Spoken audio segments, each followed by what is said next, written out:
Chacun de nous reconnaît la pourriture à son aspect informe, à ses couleurs et son odeur répugnante. La nourriture pourrie, envahie de vers ou de moisissures, suscite le dégoût, qui est une émotion aussi fondamentale que la peur, la joie ou la tristesse, ressentie et exprimée de la même façon par tous, quelle que soit notre culture. Le nez se fronce, la bouche s'entrouvre, la lèvre supérieure se relève, il arrive même qu'un vomissement s'ensuive. Nous éprouvons physiquement du dégoût pour une saveur ou une odeur putride, car la fonction première du dégoût est de se protéger des substances toxiques. Mais nous éprouvons aussi un dégoût dit associatif et un dégoût moral. On répugnerait à boire du jus de fruits dans un pot de chambre, même soigneusement lavé. Le jus de fruits hérite dans ce cas du caractère dégoûtant de l'objet considéré lui-même comme tel.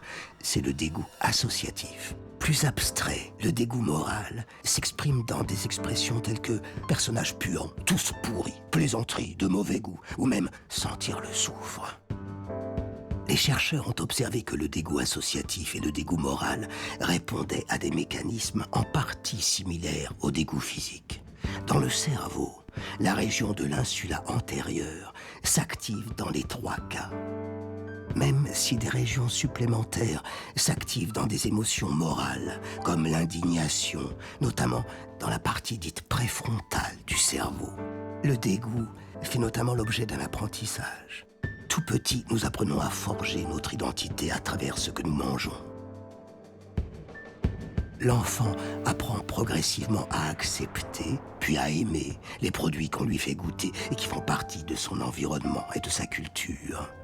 Les aliments qui ne font pas l'objet d'une telle habituation suscitent à la longue un réflexe de rejet.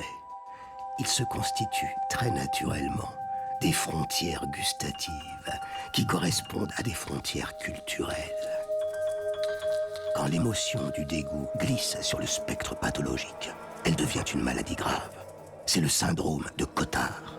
La personne malade, au cours d'épisodes délirants, est persuadée que son corps est en train de pourrir, que ses organes se putréfient.